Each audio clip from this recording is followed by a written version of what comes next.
As you can see, we are in Azizadzi here in the Keta municipality. I am sitting right here on the bridge. Yes, I'm kind of scared though, but then a journalist has to do what he has to do sometimes. This is the opening of the floodgate here in Azizadzi to enable the water or the lagoon to flow easily to the sea. Now, the sandbar over there has been successfully breached some few days ago. It is a spectacular sight. A lot of people come here since it started just to see the view, to see how beautiful it is.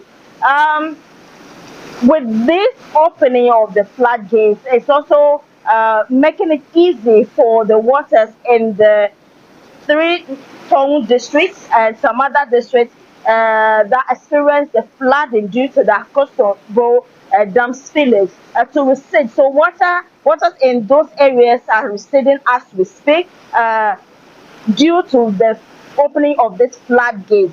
Now, some people in this area were not happy about the issue. Some went on demonstration.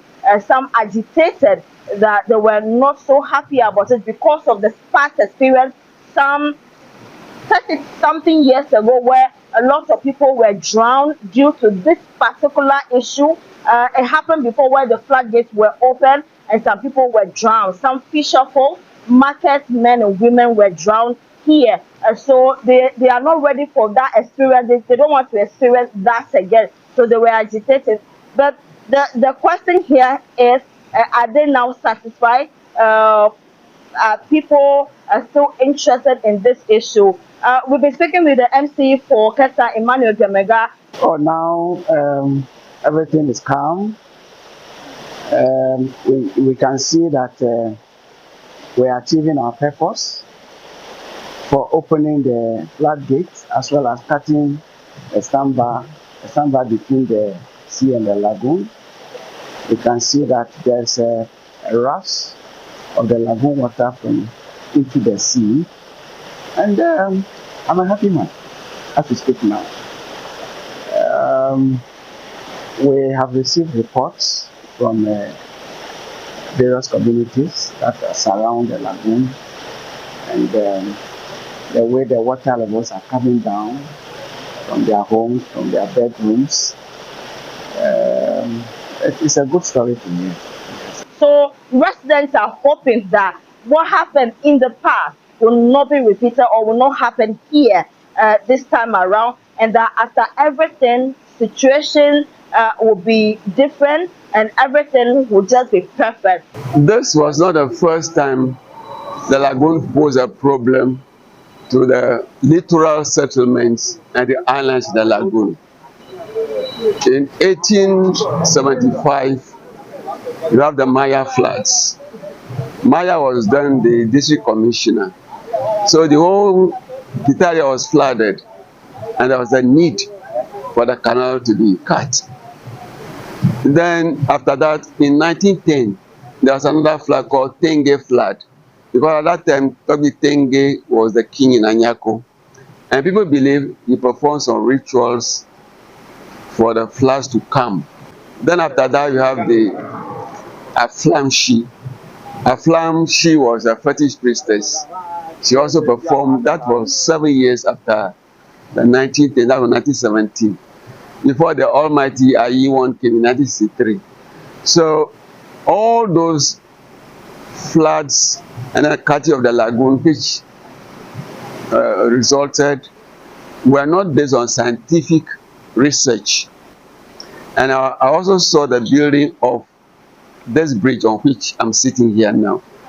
And the reason for the building of this one is, one, to regulate the flow of the lagoon water into the sea, and also to be opened when we have floods which are affecting the people. So it has a purpose. And there were drawings on how the sandbar should be breached to allow the lagoon water to enter the sea. So it was not done haphazardly as was in 1963. What happened in 1963 was no joke, because before 1963, Keji Township was very large, and there were fishermen, then even Blekusu. But when the canal was cut, without any constraint to prevent its expansion, and all those buildings were destroyed, people lost their lives because 1965, 35 people who came to Keta market were returned to Chama, and they all got drowned and they died. I came to see when it was about just 10 inches to the level. I called my man, but he didn't respond. And I came here this one about 30 minutes ago.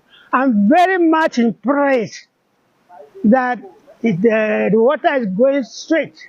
Nobody can go inside now. So I have to thank our DC for forcing the community to allow this gate to be open.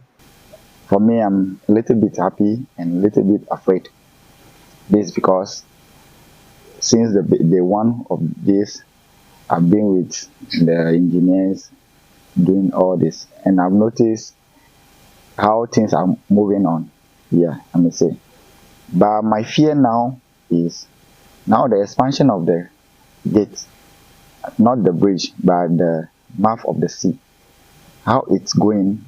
At first, we just started with something like 8 feet, but now you can see it's more than dual carriage. We are here this afternoon to erect caution tape here to prevent our members from going near the scene. Because when we are here in the morning, you have observed that the sandbar is curving in. So as people are going to the edge of the sandbar, they can fall into it at any given time, and it will be a problem for the assembly and for our community. So far, the place we have opened the channel has kept its location. It has not moved yet. So it is expected that our channel will be moving gradually towards the next village is Hovi. But then the land on which we have cut that place now is uninhabited. Formerly, at the time that Ayi did that, there were villages there like Soku and Tagbokofe. They were there. But now that whole place is uninhabited. So we have about 600 meters of room to play with. But as I'm talking now, the channel has not moved. Where we cut it is where it is standing. And the greater the flow, the more stable the channel. So yes, we are Joy News. We are watching keenly. We'll give you every detailed report as we started 2 weeks ago. We'll give you more reports as it progresses. From Azizadzi, my name is Ivy Setodi for Joy News.